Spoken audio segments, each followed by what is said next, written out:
All right, everybody, it's time for another episode of DWMOD. That's Disagree With Me or Don't. As you know, I'm your host, Mikey Wilson, for this day, October 31st, 2024. Happy Halloween, guys. Let's start this show. Touchdown.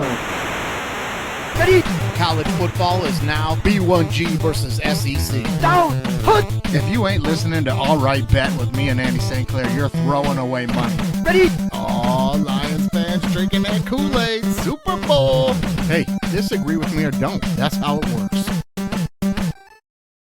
All right, here we go, guys. This is it, man. It's a Big 6 Picks on DWMOD. We're into week 9. We're clipping right along. Now, you may have noticed that Andy St. Clair is not in the house. So if you were listening to All Right Bet on Wednesday night, you got all your free picks for the NFL and the NCAA over there every Wednesday night. You guys know that we're handing out free money. And you know Andy was a bit under the weather. Shefty had tweeted he was a game time decision for All Right Bet, but he made it and he turned out. But today, he's got some fatherly duties, guys. He's got a youngster, kindergartner, and he's going to be in the classroom enjoying Halloween all day. Happy Halloween, guys. As you can see, I got my Detroit Tigers pumpkin cap. You see Kong usually in his Lions jersey. Today, he's decked out like Lammy, but he's still got Superman by the throne. You know what I mean? He's still got him turned upside down. Lions are still rolling. He'll be back in his jersey next week. Now, we got a great guest for you guys this week. This week's guest, he's a regular on the comedy scene, stand-up comedy scene here in Atlanta. Got to know this guy pretty well when I first got here and started hitting the stand-up scene. He's a regularly featuring at one of the shows that I was hosting on Saturday nights out at the Atlanta Gym House Brewery every Saturday night near the Emory campus over there at Emory. This guy's headlining. He's a real funny guy. Welcome to the show, Tank Head Mo. Hey, thanks for having me, man. I'm enjoying it. Yeah. Happy Halloween, man. It's Halloween, man. Is it getting scary over there? Yeah, it's a little scary over here, you know. I love it. I see you got the Falcons jersey out. You are ready to go. They will be on the Big 6 Picks later, no doubt, man. You've been a Falcons fan, I assume, your whole life. You're from Atlanta originally, yeah? Yeah, born and raised, man. What we call a Grady baby, man. You know, I love the Falcons, man. I go back from Chris Miller, Jesse Tuggle. Yeah. And, yeah. Back in the day, original Dion Draft and Andre Rison, guys like that, man. Right. I remember when Andre Rison, when Left Eye burned his house down, man. Where did she throw all the shoes in the bathtub and lit them on fire or some shit, right? Yeah. I remember that. Now, Andre Rison, he's a Michigan State guy, so we're real familiar with him in Detroit, man. You know, Right. He was big time down there for the Falcons, though. Now, Tank, you've been doing stand-up how long now? 4 years. About 4 years now, and catapulting quickly too. I mean, all around town, getting all kind of feature shows. What's the biggest room that you've played so far?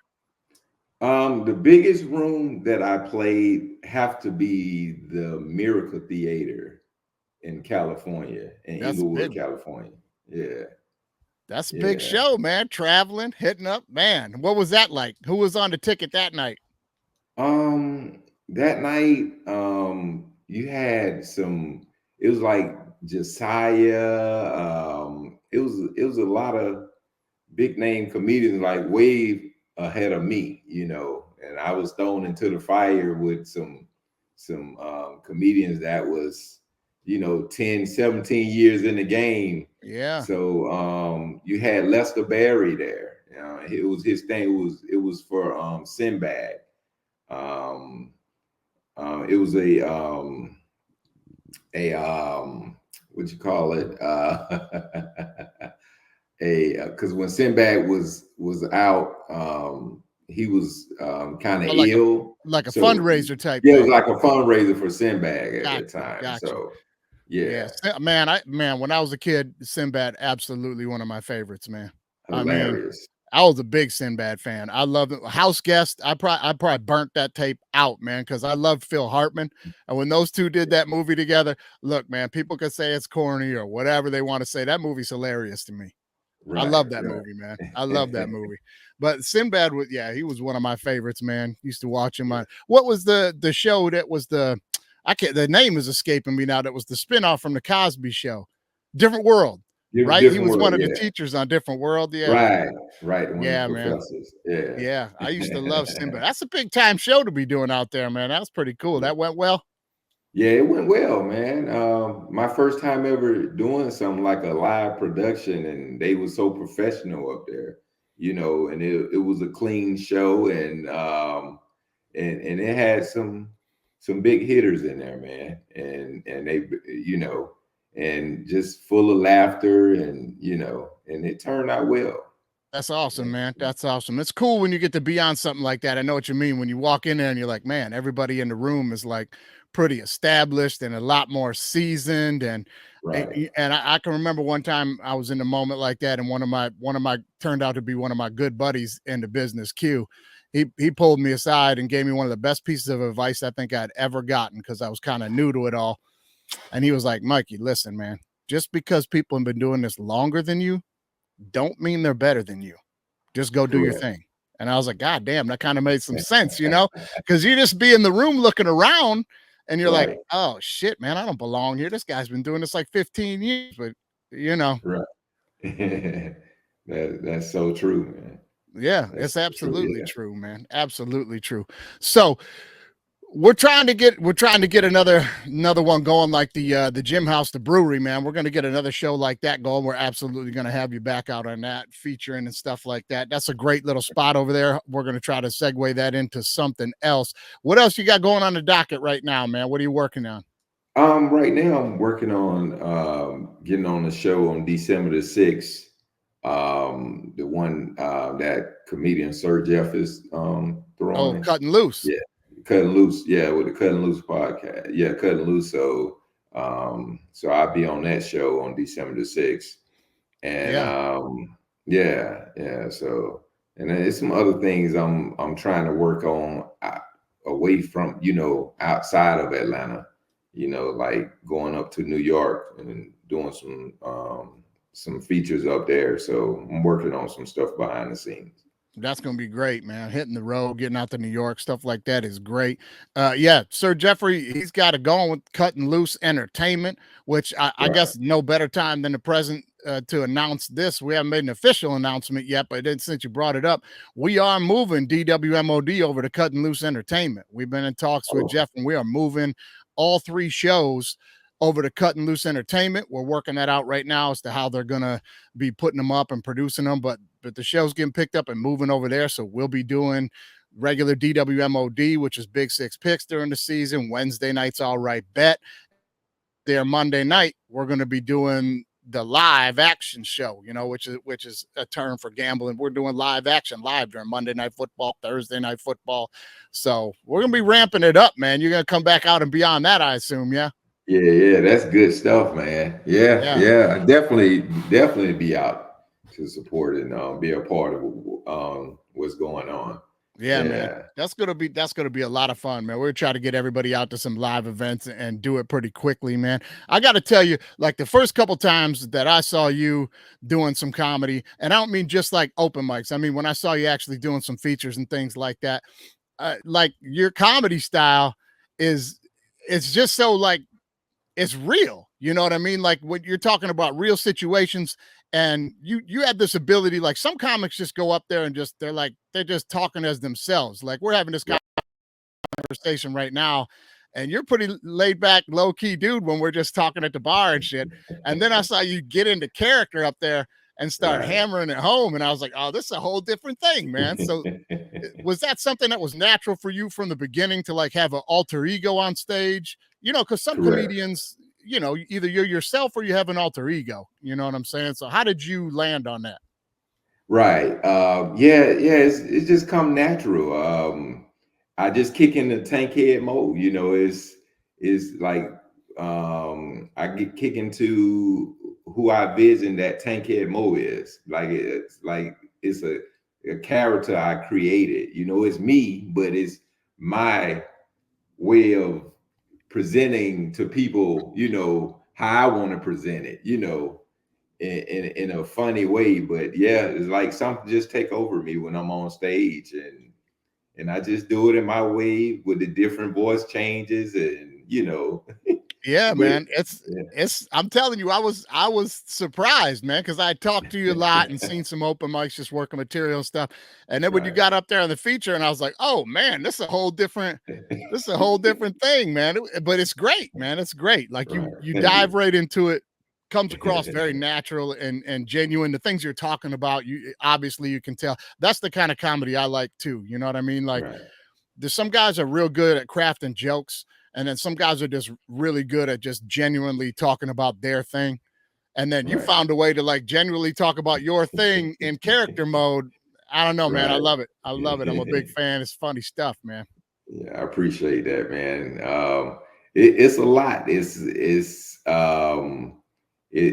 take every day, man. It's every day I'm rehearsing, I'm working on it, I'm writing, and it's never ending. And yeah, man, I just get a joy out of, leading people down one direction and then just reeling them back in. I like to seem as I'm going in serious, but then I come with something silly.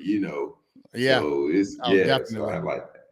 Yeah, Definitely, yeah, man. Definitely. And that's a lot of work too. People don't understand that. yeah. Like Right, I knew that it would be a lot of work when I decided to start dabbling into stand up compared to like the other comedic sketch writing and improv that I've been doing for the last bunch of years. But it's a different beast, man. It's a different beast. Like with the improv, you got something as soon as you get into it. You know what I right, mean? And then you take it and you go back and write it up and punch it up and make it funnier and fine. But as soon as you get into doing something on stage, like, all right, we don't have anything, or we do. And with the right, stand up, it's tough sometimes because you'll be like, right. I think there's something here, but it really didn't get a good other than a chuckle or two. And then you reform the whole thing around that. And you're like, no, there's Mhm. something here. Oh yeah, It's a lot deeper water to try to trudge through, I guess, if you will. Would you agree with that? I agree. I totally agree with that. And it's a process. With stand up, it's a process. That's why I don't like rush to just jump out there. And just like some comedians be like, oh, I'm the funniest in the world. Let me, I try to go through the process, man, and learn the art the right way. Cause I love this Yeah. art, man. Yeah, Yeah. I'll agree with you on that too. Sometimes, and it's not to throw shade on anybody that works different. Everybody works differently, but I do see at open mics like there is a different style by how people try to generate their material. You know what I mean? There's the right, guys that like, hey, I wrote these things, I want to try them, I want to see how they work, and then I want to go back to the lab and tighten them up. And then there's the guys that just go up there like it's the water cooler, and they're just like at pretty with the exception of like you know what I'm saying, man. In the room, there's exceptions, but for the most part, most of the people in the room are just genuinely funny people in different ways. right, And the right, water right. cooler guys go right to the water cooler bit when they get up there and they'll murder a room. They'll murder a room and it'll be Right, funny as hell. And then you see some of the guys that are like, no, I wrote these things. I need to see how they go. Then I want to tighten them up and then I want to do them on a feature. And again, right, different strokes, different folks, man. Right. right. Yeah. And yeah, and that's very important. See, and you got to know how to write comedy because it's still different styles and like a lot of styles that people run at open mics, you can't do all that in shows. So that's why you got to be able to learn how to write comedy and be able to give it to people like in a story form, like a style. For sure. So Yeah, yeah, there's definitely something to be said for experience and learning how to set those breadcrumbs up, set something up, dangle it, then hide it, then come back with the punchline. Rules of three. People just think it's about right, getting up there and being funny, and that ain't right, just it. You got to be able to have a personality and be funny and relate, but right, you got to understand the craft and the format to how to get a good joke out. You know what I mean? right, So no, right. I agree with you 100% Yeah. on that. 100%. Well, listen, I'm sure we're going to see each other out on the scene a bunch coming up here, Yes, turning the sir. corner, especially as football starts to die down. But we have got to get to some quick hits this week, my friend. Let's do it.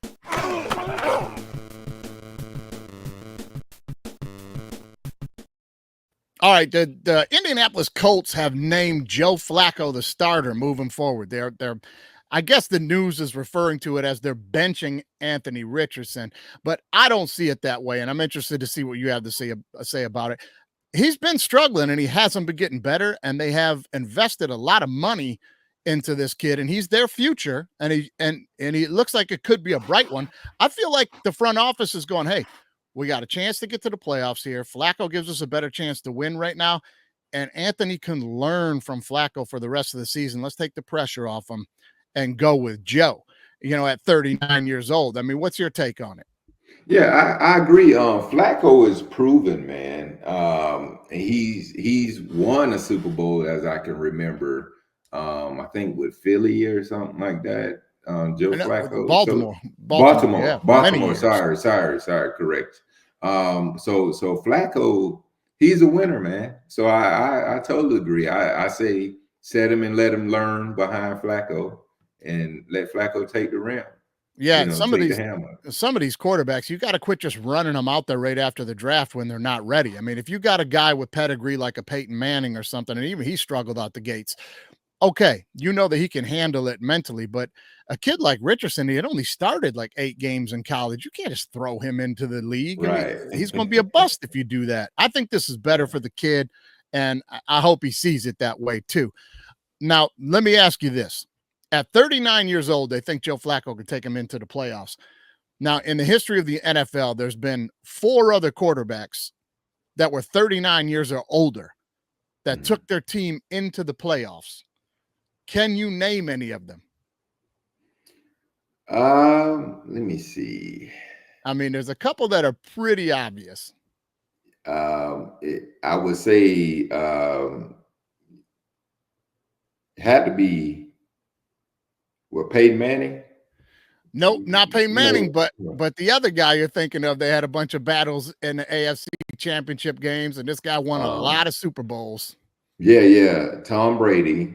Tom Brady, right there you go. Tom Brady. Yeah. Now, Tom Brady did it twice with the Tampa Bay Buccaneers. Now, I'll give you a clue. One other guy, he won the only Super Bowl in this franchise's history, the only Super Bowl that they won, and they're in your division. The only Super Bowl, would it be Doug Williams from Washington in my division?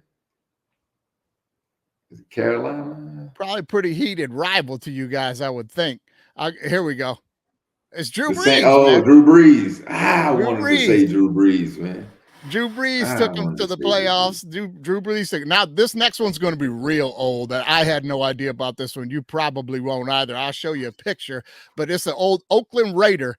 I'll give you a few seconds if you can think of an Oakland Raider that was 39 years old or older that took the Raiders to the playoffs. And it ain't Jim Plunkett.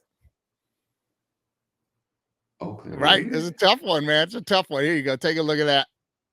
George Blanda. Right, Look at this picture of this guy, man. Is this, does he need a pipe? He needs a pipe or something. He's got to be 60 years old in that picture. Right.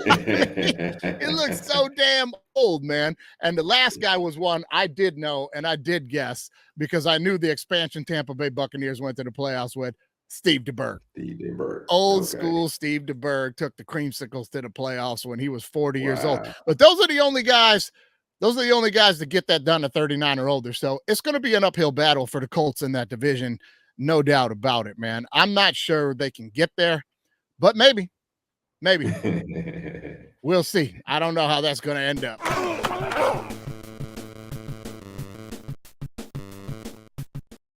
All right, real quick, let's take some fun moments in sports that happened on Halloween, Tank. These are moments in sports that happened on Halloween night in the past. Okay, now this is something we're pretty close to the same age. This is something that both of us will remember.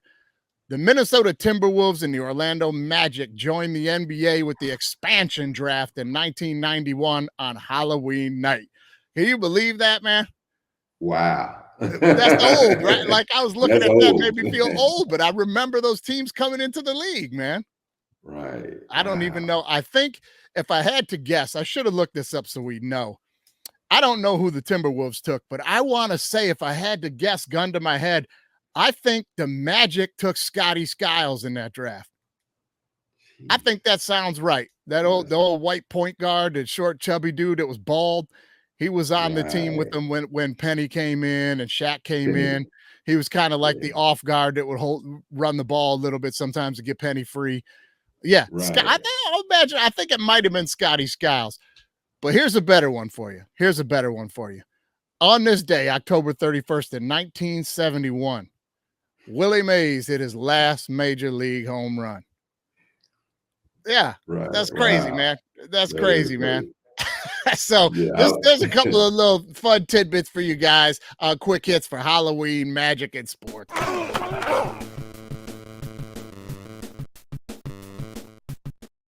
Now, Tank, you been watching any of the World Series? Yes. I watched the Dodgers and the Yankees, and it looked like the Yankees was, kind of easing up on them. They had a shot last night. I gotta ask Yeah. you though, as a Braves fan, are you cheering Uh-huh. for Freddie Freeman? Or are you mad at Freddie Freeman? Well, I cheer for Freddie because I still feel like he part of Atlanta history. So, yeah. So Freddie, you gotta love Freddie, man.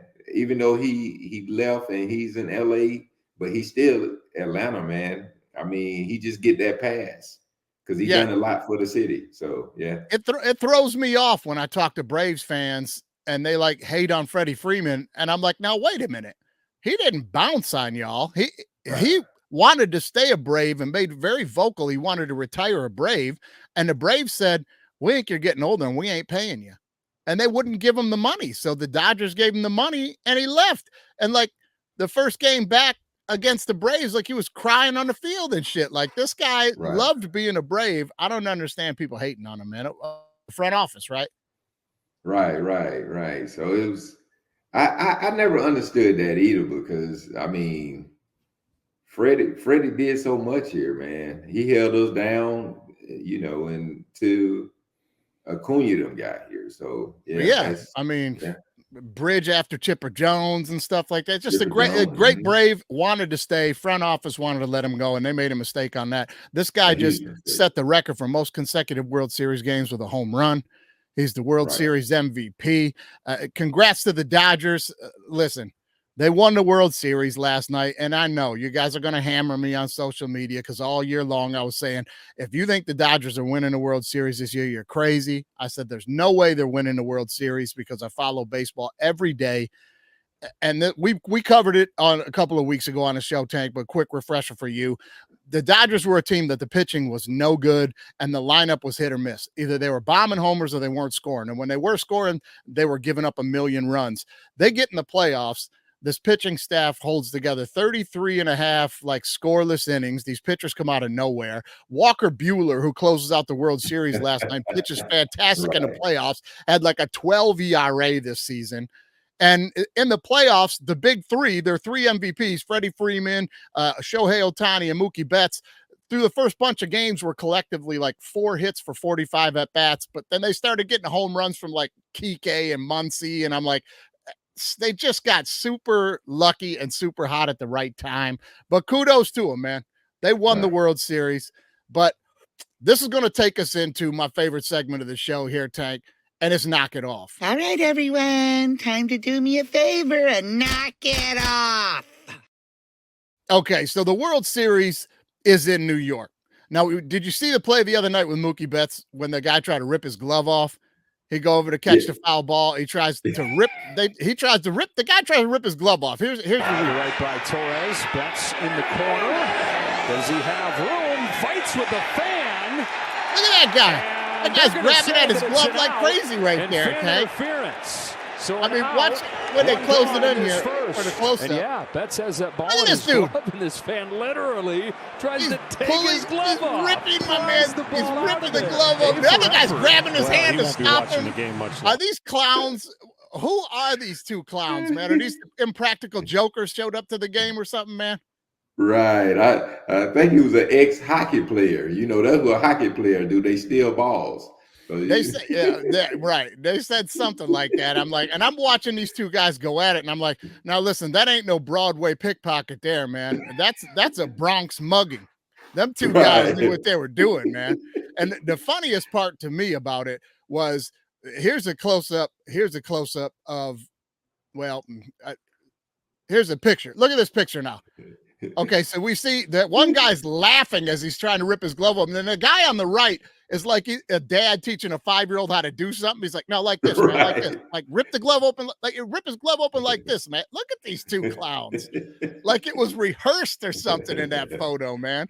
I couldn't get over the guy on the right who's like giving him the example of like, no, do this, man.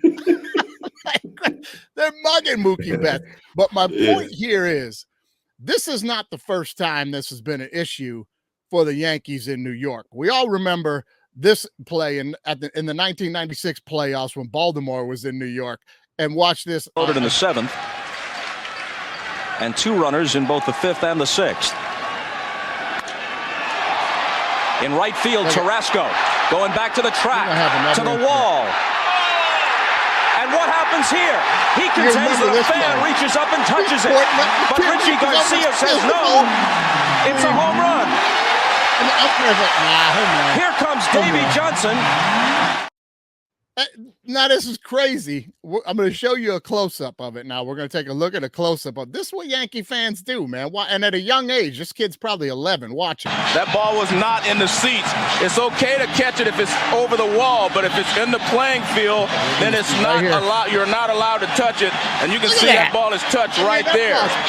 Nice catch by the kid. But you see right away, Tarasco is pointing. I had the ball. I had the ball. I thought he was camped under it. See, he's nonchalant right there, like he's going to catch it. And the kid, nice. Man, they need to sign him up. Oh, he didn't catch it. He just brought it in. They need to sign him up. Clearly, these Yankee fans can't stop doing this shit. Right. Did you see the way the kid slid the ball to the side? He like, yeah. Like he was like, hey, even if I don't catch it, I have to make sure to like at least like bump it and pull it so it doesn't, you know what I mean? Like it's both of those occasions. You can look at those videos and go, oh, they were prepared for this. This wasn't instinctual to try to catch the ball. They're making sure, you know what I mean? Like that kid's playing Hungry Hippos with his glove right there. He's just reaching out to try to pull it in. Ridiculous, man. Yankee fans, listen, man, you guys have to just knock it off. All right, everyone, time to do me a favor and knock it off. Okay, Tank, have you seen the Dwayne Wade statue? Yes. Oh, my God. What is your take on this, man? Give me something. Oh, man, it looked like Dwayne Johnson. You know, I was like, who's the architect on this one? Like, I didn't, it doesn't look like him, but he said, I don't know. It don't look like Dwayne Wade, you know. It's terrible.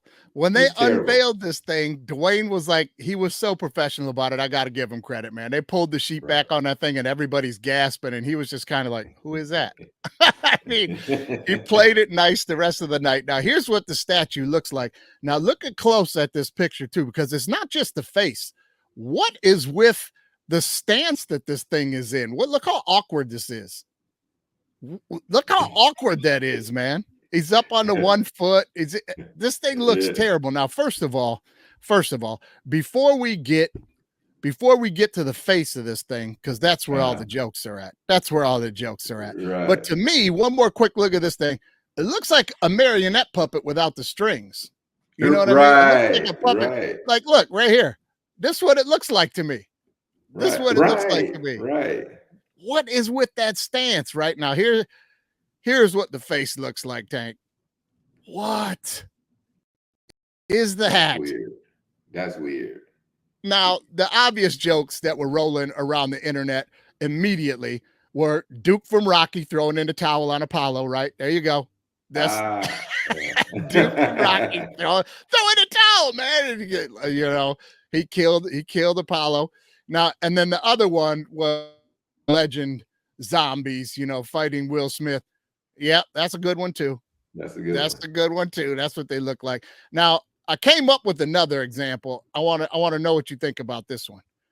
I think the statue looks like a little bit like one of my favorite late night hosts, Larry Wilmore. I think it looks a little bit like Larry Wilmore. When I first saw it, I thought, oh, maybe put some glasses on that thing. It's Larry Wilmore. That's Larry Wilmore. Now, there was there was some rumors flying around that the sculptor was ultimately inspired by Raiders of the Lost Ark. And he was thinking that maybe he should try and capture what Dwayne Wade would look like if he were staring into the open Ark of the Covenant.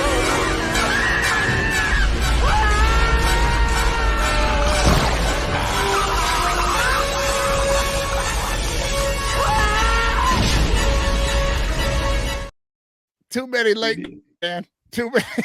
What? This statue is terrible, Tank. We could go all day with these jokes, man. Right. Brutal. They need to take it down and put a new one up. Am I right? Right. Take the damn thing down. Man, they should have never. Listen, when they came in the room, if they would have came in the room and showed me that statue and I was in the front office with the Heat and they said, we're unveiling this tomorrow night, I would have said, all right, everyone, time to do me a favor and knock it off. Just knock that off, man. Just terrible. Now, listen, one more thing before we get out and knock it off here. Last week in the NFL, what's a catch, what's not a catch rears its ugly head again, Tank. Again. Now I want you to take a look at this clip and you tell me, how is this not a touchdown? It's a tough catch for George Pickens. Strong hands. It's a tough catch for George Pickens. Strong hands. Is it because it's the same foot? You can't have the same foot twice, or what are they trying to? I know he never got the left foot on the ground, but he gets 2 feet in. So if I catch a ball and skip 7 times on one leg before I go out of bounds, it's not a catch. No, it's not. You got to have 2 feet down, but I guess because it was foot. You can't have foot. You got to have 1 foot, 2 foot. So if I'm the coach, I'm going to tell that referee right now, pull out that rule book and you show me right now where it says 2 separate feet down. It says 2 feet down. He's got 1 foot and then he gets another. It's the same foot, but he's down twice. Yeah, go ahead, man. Sorry, I mean, cut you off. Go ahead. Yeah, I mean, they could have, it depends on when it was payday. So it wasn't payday, so if it was payday, he would have got it, but it wasn't payday, so they he felt no sense of urgency to make sure he was catching that ball, huh? Right. I will say this though. I do notice that and say it a lot.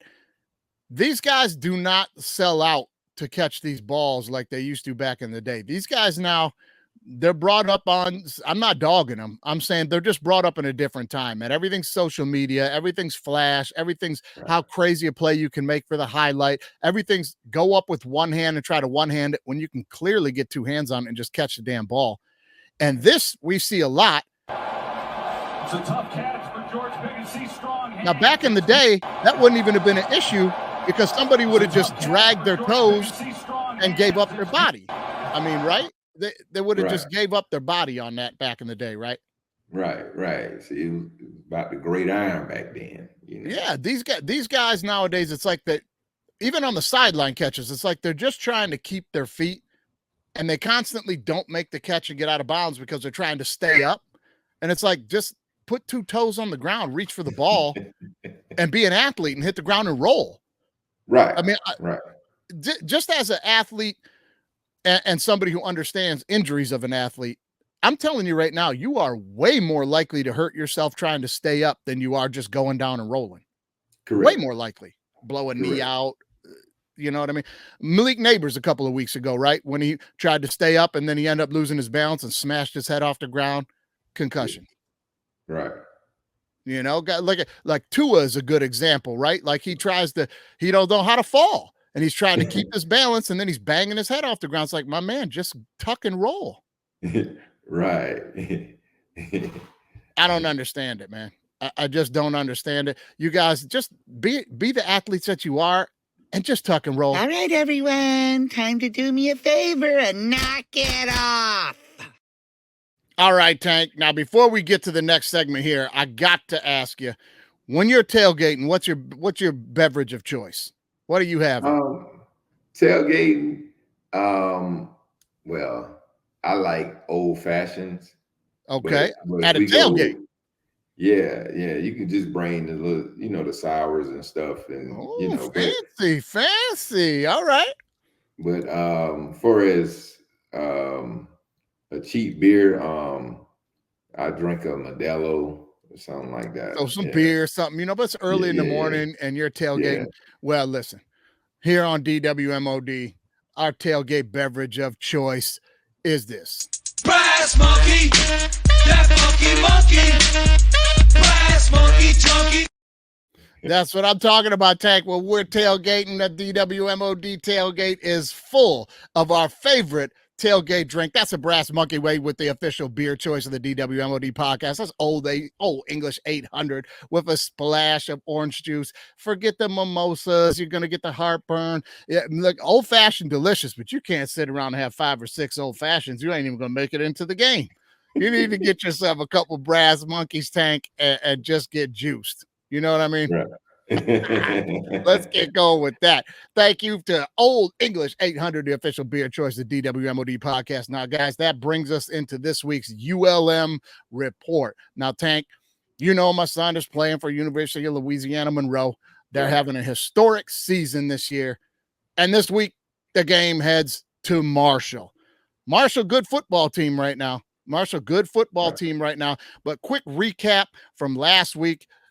We went to Southern Alabama, and look, this is all I'm going to say. Not a great week last week against Southern Alabama. It just wasn't. It was one of those games you don't even need to get into it. It's one of those ones where the coach says, we ain't even watching the film, guys. Just that's it. Put it behind you. Nothing was going right. Just lick your wounds, forget about it, and we're moving on. We're not dwelling on that thing. We are moving on because it was an absolute quicksand game. It's a quicksand game. You know what I mean? And for those of you that don't know what that means in sports terminology, here to explain it for you is Keanu Reeves.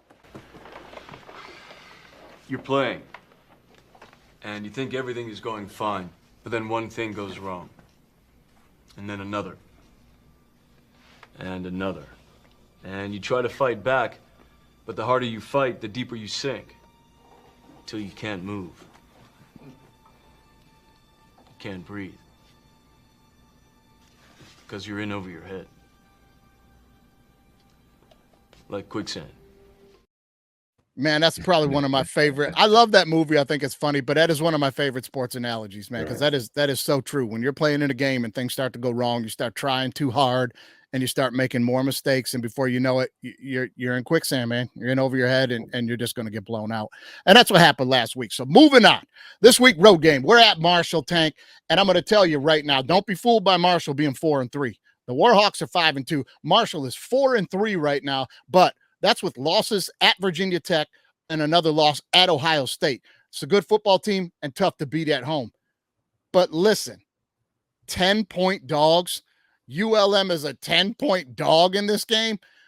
Stop it. The disrespect every single week for the Warhawks. Nobody's taking us seriously. Get out of here with that. We're taking the Warhawks into 10 points this week. Big bounce back game. ULM getting to the top of the division again and keeping Marshall down from having a shot at playing for the Sun Belt Championship. Let's go Warhawks, right? Let's go. Yeah. Let's get the Warhawks going, man. That's it. Now, this is going to bring us to the main part of this show here, Tank. We're getting to the Big 6 picks. But before we do that, we have got to get to another ad. Now, I'm sure you're familiar with Gordon Butterfield. Gordon Butterfield is a Hall of Fame minor league baseball announcer, was announcer through the late 60s, 70s, 80s in the minor leagues. We've got him on board over here at DWMOD, and here's how it works. You guys want to add, you send us one of your favorite fail videos, and Gordon will call it as if he's at the game. Slice of life. Gordon Butterfield, take it away with What Just Happened. What just happened? What just happened is brought to you by the RustBeltClub.com. What just happened? Welcome back to Wee Prairie for the final heat in the Indoor French Championships. And the man lining up behind the pole is none other than the favorite, Pasquale LaRocque. They call him the Magic Man because once the pistol blows, poof, he's gone in a puff of smoke. A clean start. And there he goes, taking off on the heat. He'll start to pull away, and it looks like LaRocque has done it again. Ha-ha! alakazam! And just like Quibi, he disappeared immediately without any warning. Everybody's baffled. Well, let's try and take a closer look without revealing any industry secrets. We see as he crosses the finish line, everybody looks up to the clock for their times, and he disappears right through a trapdoor. Oh, David Copperfield. He leaves everybody scratching their heads. Even the finish line judge is trying to find out where he disappeared to. But like any sorcerer worth his salt, he'll never tell. Put him on the milk carton. He vanished into thin air. Oh, what just happened? Gordon Butterfield on the call right there. A magician and a track star, that kid. Holy moly. I don't even know where he went. Did you see where he went? I couldn't tell. He went back in time. I wish he went back in time when he woke up later all banged and bruised, man. Oh, what a clip, Gordon. We love you, brother. Way to call that one. It is beautiful. Now it is time to take us to the Big Pick 6. We have a special guest picker on the show every week on DWMOD podcast. Big 6 Picks brought to you by the official beer choice of the DWMOD podcast, Old English 800 Tank. Let's get to it. Now, Andy won't be here for his picks this week, but we have his picks and they are in. So, no Georgia Tech this week. I know that's your team. No Georgia Tech. They're gearing up for a big one next week against Miami. You think they got a shot next week against Miami? Even though Tech's my team, nah, I don't see us being Miami. I hate to say that, and yeah, I don't see it either, man. I just don't see it either. But we do have your first place Atlanta Falcons on the docket this week, and we will get to that. So let's jump into the college games right now. Game 1, Ohio State -3.5 at Penn State University. 45.5 is the over under there. Now, my co-host Andy is going to be on Penn State taking the points and the over. Tank, where do you think you're at on this one? I'm taking Penn State 3.5 under. Okay. All right. Penn State plus the 3.5 and the under. Yeah, you like Penn State's chances to win this game, huh? Yeah. I think they're going to pull it out. Okay. Should be a doozy in the Big Ten, man. Both of these teams, listen, last week, not the greatest victory for Ohio State. Struggled with Nebraska a little bit. Had to win it late. They lose the game to Oregon earlier in the year.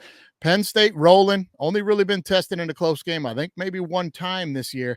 So to me, I think this first half is really going to be old school Big Ten football with them feeling each other out, seeing who can establish the trenches. But then I think this thing is going to get moving. But I'm also going to be on Penn State, man. I'm going to be on Penn State. I'll take the 3.5. You're going to give me the hook. I mean, if this game ends 23-20, I got the half point. I'm going to win this bet. So I'm going to take Penn State in the 3.5, but I'm going to be on the under with some Big Ten style of football here. Let's jump to our next game. We got undefeated Pitt, and they are a huge dog at SMU. Now, SMU has been rolling, and they can score points, but they've had some close ones this year, man. But they're a team in the ACC that is looking to make a run, and everybody seems to have forgotten about Pitt, I feel like, man. This is the team last week. I thought they were going to have a knockout game with Syracuse. They destroyed Syracuse. I mean, destroyed them. So for me, I'm going to be on Pitt. I'm going to take the 7.5 points. And I think that Pitt plays some good defense, and I think this thing lands on the under. What do you think? I totally agree. I'm taking Pitt with the 7.5, and I'm taking the under as well because the defense they have a strong defense. Yeah, if they can slow SMU down a little bit, that frustrates a team that likes to have a shootout, man. And once you slow them down a little bit, you beat them.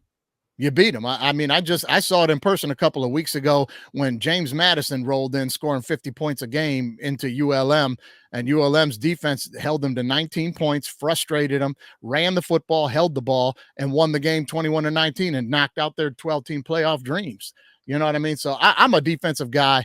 I'm with you. Now, Andy St. Clair is going to be on the other side of this. He's going against the Stank. He's going to take SMU to cover, and he's going to be on the under. Now, that's a play I kind of don't understand. If you think SMU is going to win, I think you want to be on the over there. But 58.5 is a lot. Andy's usually pretty good on the over-unders. But he's taking SMU in the under. Let's jump to what college football is deeming the game of the week. Texas A&M, front runners in the SEC, minus 2.5 at South Carolina. The over-under here is 45.5. Now, I'll give you Andy's pick first. He's taking South Carolina on the upset.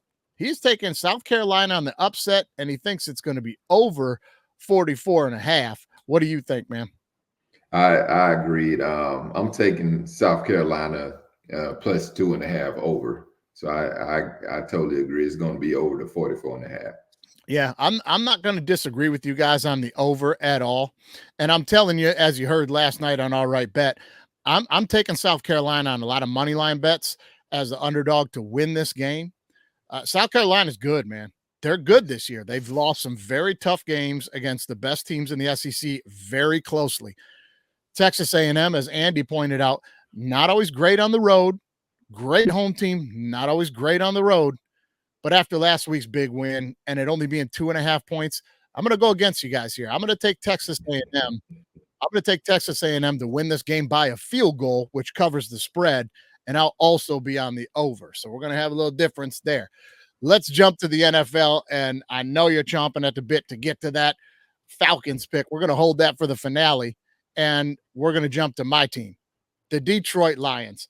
All right, the Lions going up to face their nemesis, the Green Bay Packers, at Lambeau Field has not been a great place for us outside the last couple of years when we've been good.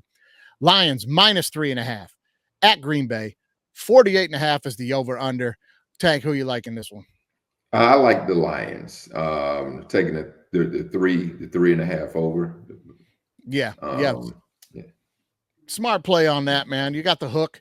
Anytime you got the hook, that half point, if this is going to be a field goal game, I feel as a gambler, if you think Green Bay is going to win this game at home over the juggernaut that is the Detroit Lions right now, hung 52 last week, I think 46 the week before, blew Dallas's doors off. We were lining up offensive tackles at wide receiver and clowning those fools. If you think Green Bay is going to win this game, it's going to be by a field goal. You know what I mean? So you take Green Bay 3.5. You know, I feel you on that. Andy is going to be against you. He thinks Green Bay is going to pull off the upset. He does not like Jared Goff playing outdoors, which is a legitimate point here. This is the first game all year that Jared Goff will be playing outside of a dome. So that is a big deal. He has not performed as well outdoors as he does indoors.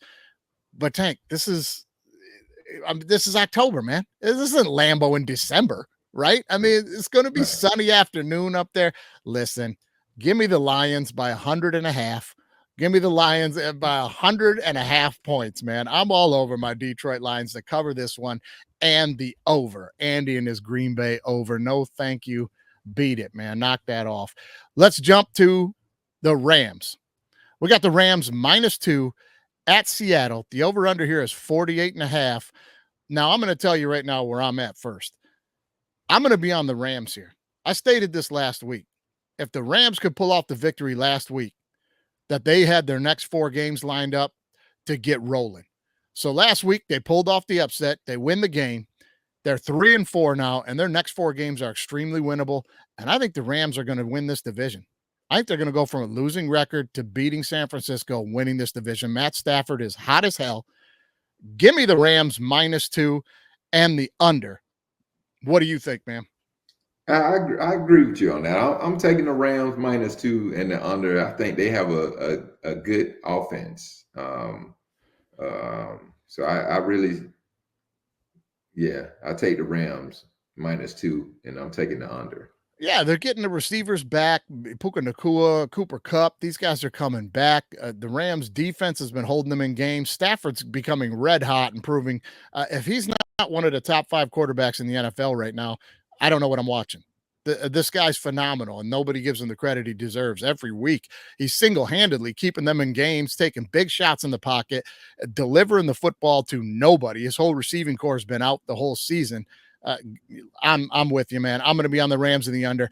Andy is also going to be on the Rams, but he's going to take the over. He thinks this thing is going to be a shootout. He's probably right, but I don't know. I'm going to be on the under with you, Tank. Now let's get to your Falcons. Let's get to some Falcon talk here, right? Dallas +2.5 at the Falcons. 52.5 is the over-under, and I'm going to let you go last. I'm going to tell you right now, Andy is going to take the Falcons at 2.5, but is on the record saying if this thing gets up to 3.5, he'll be on the Cowboys. So for the contest here, he's going to be on the Cowboys. I'm sorry, he's going to be on the Falcons laying the 2.5, and he's going to take the over. I am going to be on the side of the Falcons, and I'm going to take the over. I think this thing is going to have a ton of points in it, and I think the Falcons are going to beat Dallas because Dallas can't stop the run. And if there's one thing the Falcons are doing really well right now, man, it's running the football. It is running the football. So, Tank, what do you think? This is your team. Break it down for us, man. This is my team. I'm taking the Falcons plus the 2.5, but I'm taking the under. So I think we have a strong running team and we got a good receiver. So I'm saying like 34-17. Okay, you're gonna be on that one there. Now, listen, how do you feel about Kirk Cousins right now, man? He's getting better every damn week. They're getting better. Yes, I feel good about Kirk. He finally broke for a run. He ran a 5.9. Last week. So he on his way. Yeah, he's got a lot of things going against him on that, Tank. Number one, he's white. Number two, he's 39 years old. And the number three, he's got half an Achilles tendon in his right foot. So I mean, he's giving you everything he's got on that run. You gotta love it. Right. Now, what do you think, real quick before we get out of here? I'm going to give you a chance to wax poetic here and tell me why you think the Falcons are a Super Bowl contender. I think we have a decent enough defense and a secondary, really, to some smart veterans that's in the secondary, like Simmons and Bates. And we have some veterans on the team that can lead. They smart enough to identify what's going on the field. So I feel like the Falcons can be Super Bowl contenders. I'm not going to disagree with you. I think the Lions are the class right now, top of the class. They're the team everybody's trying to catch. They're playing the best football in the NFL, and that's not just a homer talking. They are. And I think the Falcons are a team to be reckoned with, man, because Cousins is getting better every single week. You're seeing Kyle Pitts finally turn into the guy you think that you drafted. He's finally getting, Kurt is making him look like the draft pick that he was.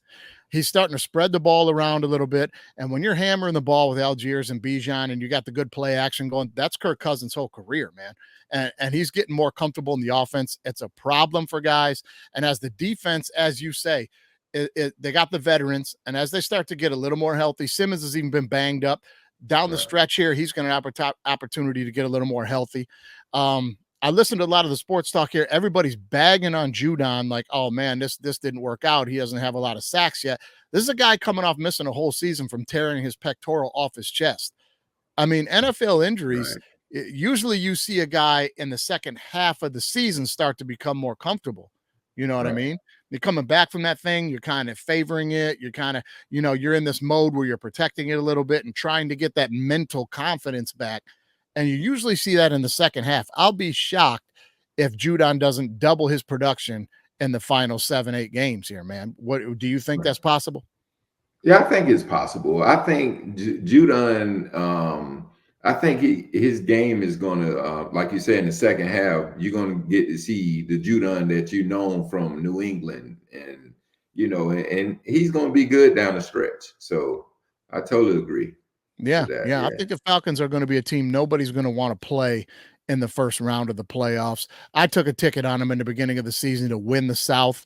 I think I put $50 on them to win the South. That's more than I bet on the Lions to win the division this year when the season started. I'm a believer.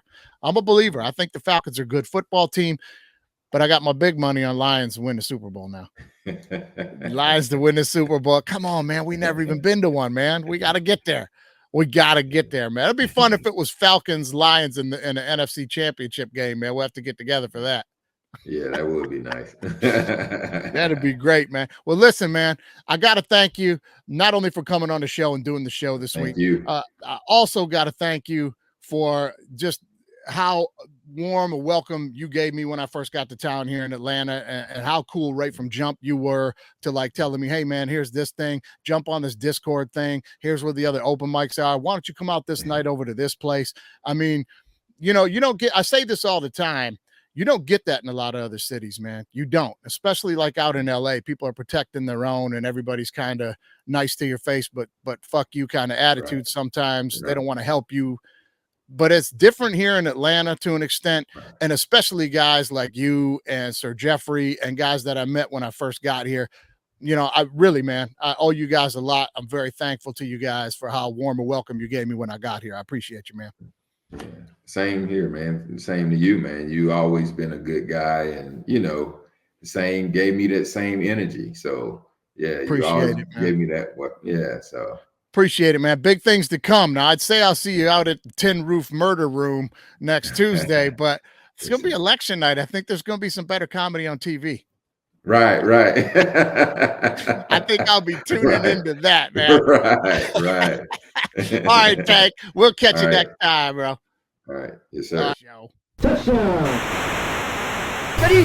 College football is now B1G versus SEC. Down. Hook. If you ain't listening to All Right Bet with me and Andy St. Clair, you're throwing away money. Ready? All Lions fans drinking that Kool-Aid. Super Bowl. Hey, disagree with me or don't. That's how it works.